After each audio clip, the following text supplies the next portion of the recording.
Good morning everyone. Good morning guys. Alam niyo ba, ang dami tayong trabaho. Dami nating ganap ngayong araw. Mag-ano tayo, magluto ng halaan. Yung kinuha ko kagabi, tsaka magluto tayo ng ampalaya, lagyan natin itlog, tsaka hipon. Samahan niyo po guys ha. Ito guys, kumuha ako ng ng tanglad sa loob. Sana yung natin, yung luya, saglit lang.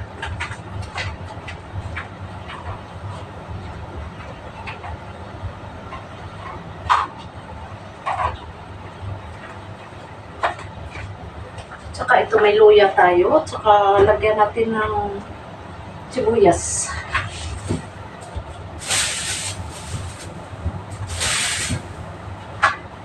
Ayan guys, pero linisin muna natin yung sana yun?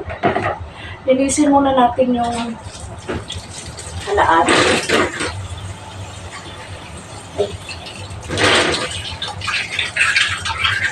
Ayan ang halaan natin, no? Mga kapon. Sinuha natin kagabi yung lalaki yun, di ba? Tingnan nyo, ha? Lalaki, di ba?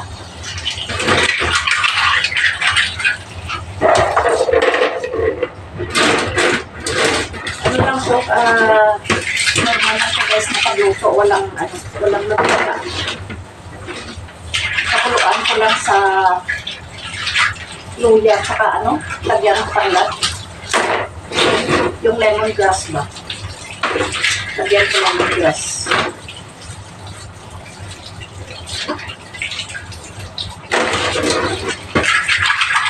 May talaba pa naman ako doon na natira ko gabi. Tapos magdagdag na lang tayo hipon para sa palaya natin isa.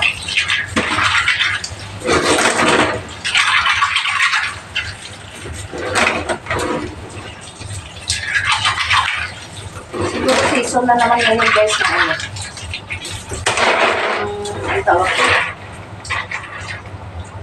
Season na naman ngayon ng pusit. Mag-ano tayo guys, maghiwa tayo. Maghiwa tayo ng luya. Guys, ito ng tubig natin para sa sa halaan. Normal lang na pagluto.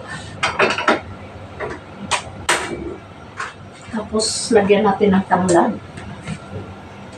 Tapos hiwaan natin ng luya.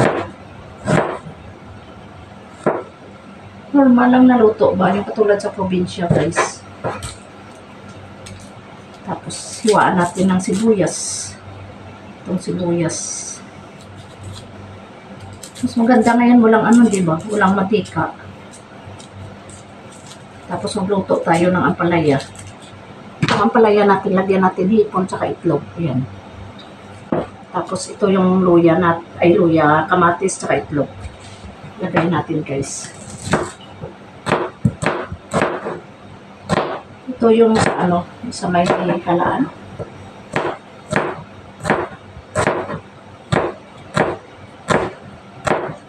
Yan. Lagay natin dito. Kunti lang isabaw natin.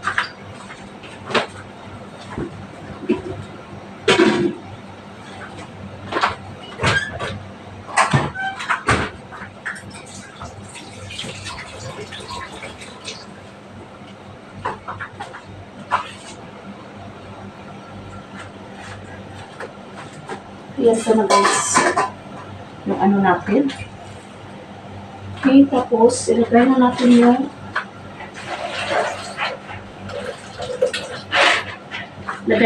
yung halaan natin. Ayan. Sabay na natin. Sabay na natin malugto.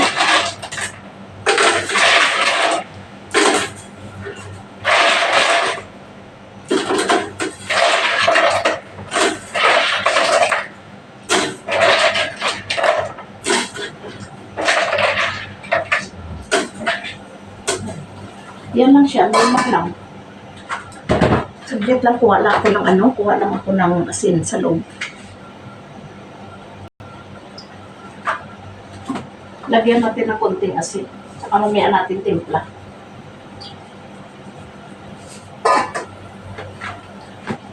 Tapos, hugasan muna natin itong itong ampalaya natin. Kanina pa ito habang nag-uusap kami ng kapatid ko sa Dubai, kanina ko pa ito yung slice yung liliit.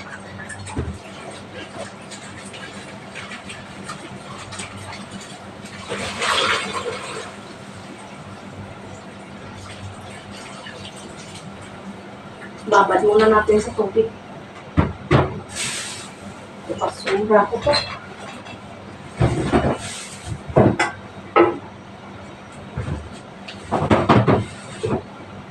Tapos maghintay tayo ng halaan, pero maglinis tayo ng hipon.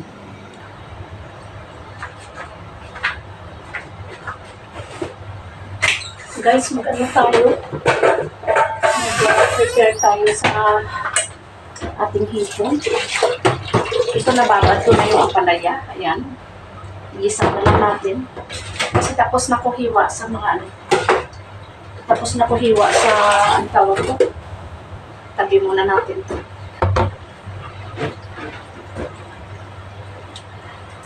Tapos na ko hiwa sa mga sa mga ingredients.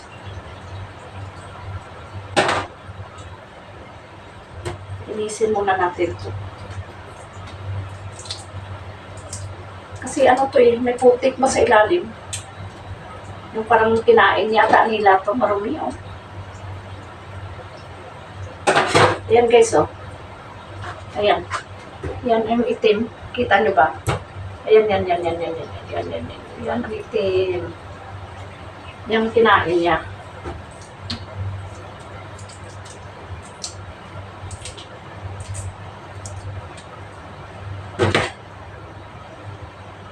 Tapos, pagkatapos ito, luto, kakain tayo, tapos kain. Yan, maglabanan naman tayo kasi tapos na ako guys. Totoo lang, tapos na ako linis sa full way, yung papunta sa elevator. Tapos na ako magwalis, mag-map doon. Kasi ako lang naman naglilinis doon. Tapos dito sa sala ko, tapos naman ako linis. Tapos sa kwarto ko, at saka sa banyo ng mga lalaki dito. Grabing dumi. Binidyoan ko nga kasi pakita ko sa kanila kung gaano sila ka-rumi. Ihi nila ba? Hindi man lang may tubig na, hindi man lang maanuan.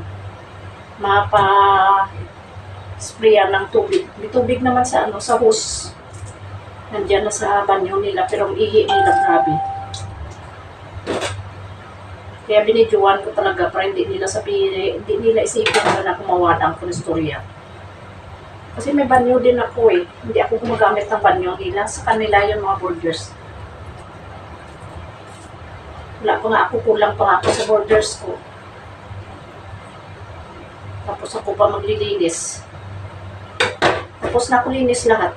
Pati dito sa kusina. Pagkatapos nito mamaya, ang gagawin ko na naman, maglaba. Yung uniform ko lang naman labahan ko.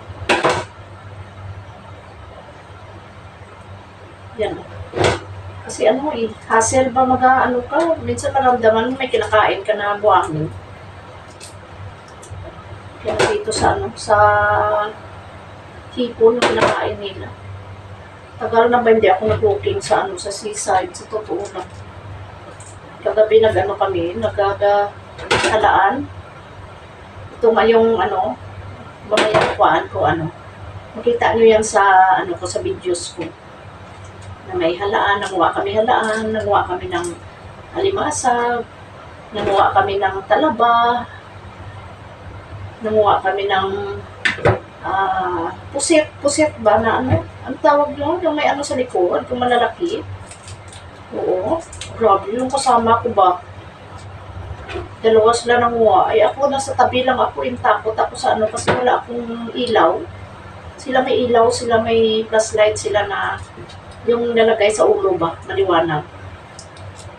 Sa akin kasi wala. Sabi niya ni Mr. ko kagabi kasi binidyoan ko yung binigay sa akin na puset, ang laki. Binidyoan ko, sabi niya sa akin, bibili daw ako ng ilaw na ganun. Tapos ilagay ko sa ulo ko. Sabi niya.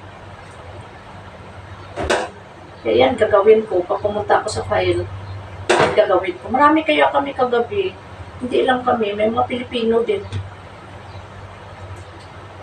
Taga Laguna. Dami, halos karamihan Pilipino. Hindi kasi ako makaano kagabi sa sa hanggang tuhod. Hanggang lang ako sa lampas lang ng tuhod, pababa. Tapos magugas pa ako. Magugas pa ako ng aquarium. Ang dami kong trabaho.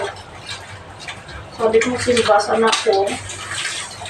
Next week na lang kasi nung last week magsimba din ako. Gusto ko sana magsimba kaso lang.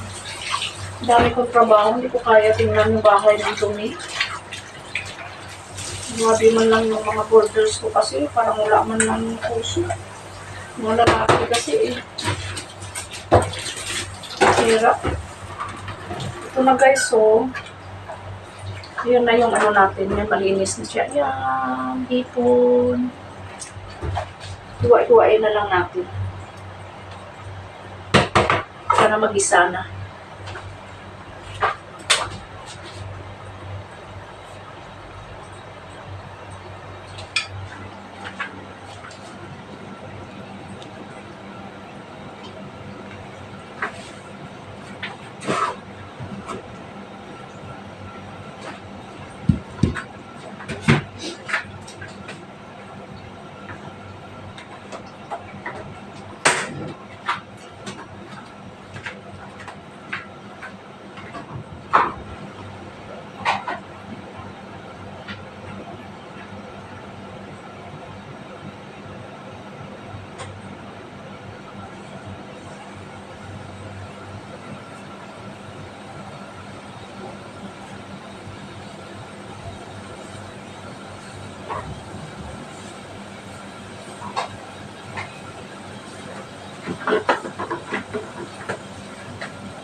Ayan, mag-ano na tayo, mag-isa na tayo.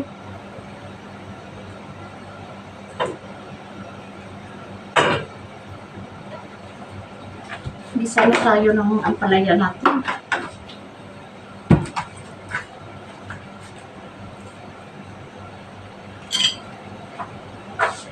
Ito na lang gamitin ko kutsara. Unahin muna natin sibuyas at bawang.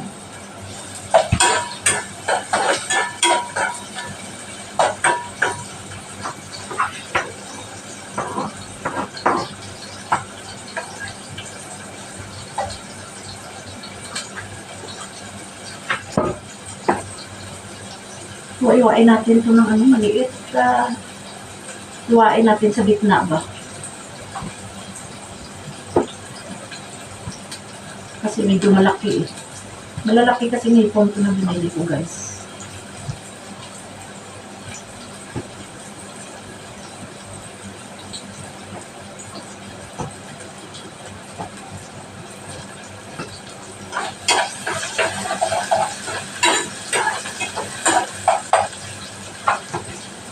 Pag ma-brown na siya, tsaka natin ilagay yung kamatis. Samahan nyo lang po guys magluto para may kausap ako. May kausap ako sa pagluluto ko. Yan na, tapos na. Lagay na natin kamatis guys.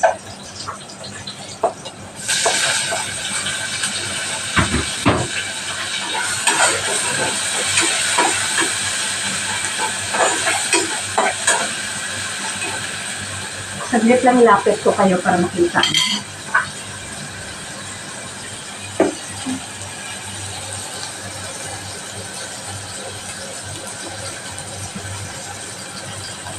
Yan, kita ng pagluluto. Pero hindi mo makita mukha ako. Saglit lang nga. Pataasan ko na lang.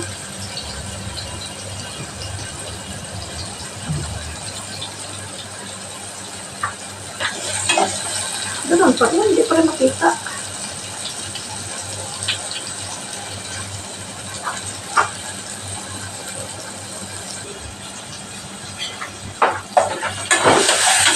Ayan na guys. Kasi lang kalapit yung mukha natin makita nyo.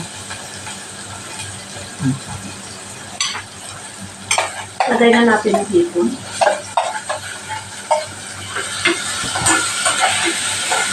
Ayan. Hindi siya against the light. Against the light yun. Dito tayo. Ayan. Okay na ba? Ganun pa rin.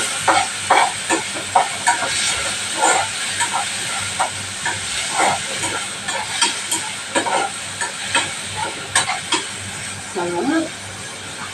Timpla na natin. Lagyan natin ng magic sarap.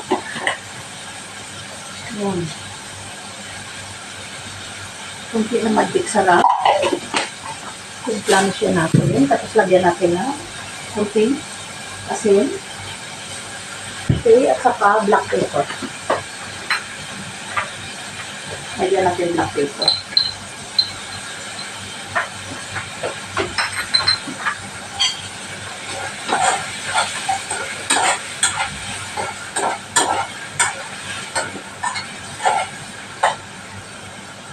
Lagyan kunti natin tubig guys.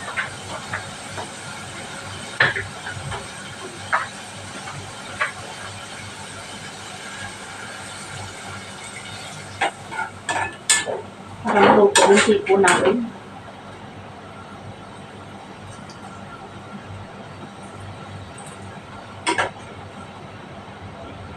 Kahit hindi na natin takpan to, okay na lang. Kasi kunti lang naman.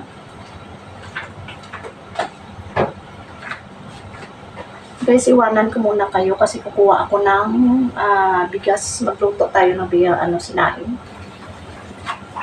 Guys, mag-prepare tayo ng sinaing natin. Habang maghintay tayo ng ampalaya. Yung ampalaya natin ba?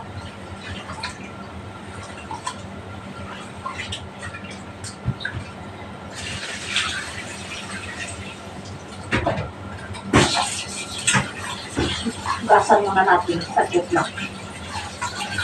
Kasi ang ating ampalaya kailangan hindi siya lata, di ba?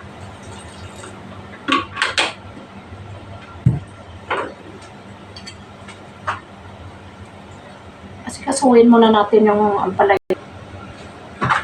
Guys, lagay ko na yung ampalaya para hindi siya malata. Hindi ma-overcook, I mean. Yan.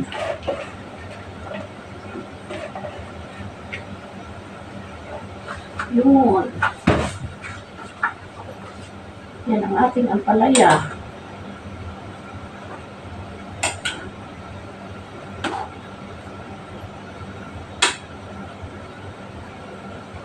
Takpan muna natin saglit. Wait natin na bumaba yung ampalaya. Pagpatuloy natin yung pagsasaing natin.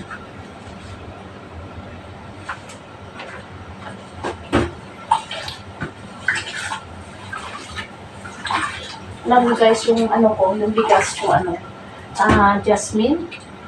5 kilos yun. Tapos, ilalagyan ko ng 2 or 3 kilos na rice ng kwaiti para hindi masyado malagkit. Hindi masyado ang tawag to. Yung kasi parang malagkit siya. Parang puro, jasmine. Parang malagkit. Yung pang biryani pa na bigas. Rice quality. Hindi naman yung totoo na rice quality. Ano lang naman yan. Yung parang India na rice. Pero maganda siya i-mixan sa umbrella rice. Kaya ganyan ginagawa ko since before. Para hindi magasto sa may jasmine na bigas. May naipon ako dito na tubig. Ito nilagay natin. Ay, thank you.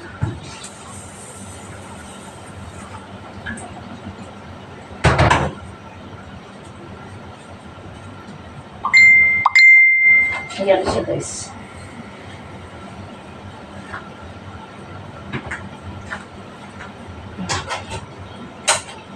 Yan na. Tapos, wait na lang natin ang luto. kasi prepare na. Dito na naman tayo sa dito na naman tayo sa ampalaya natin.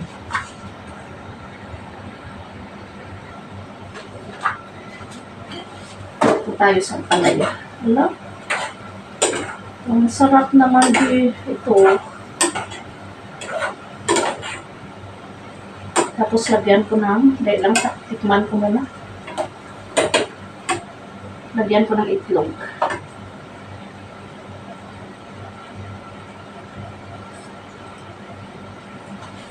Ang sarap. Pero kulang kulang asin.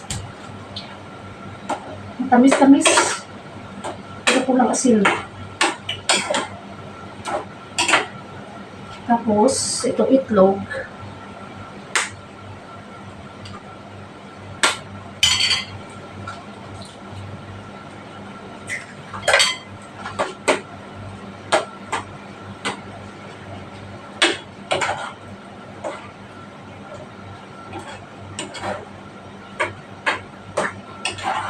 Para hindi siya guys, hindi malata hindi ma-overcook. Ang palaya natin. Tapos itong wow, yummy. Okay na guys, luto mo siya. Yan, tingnan nyo, pakita ko sa inyo ha. Yan. Ayan na yung natin. Oh. Yan siya. Oh. Yan palaya natin. Saka ito ang halaan. Oh. Halaan natin guys. Yan na. Okay. Luto na yung natin. Prepare na lang tayo. Wait na lang tayo sa kanin. Okay guys.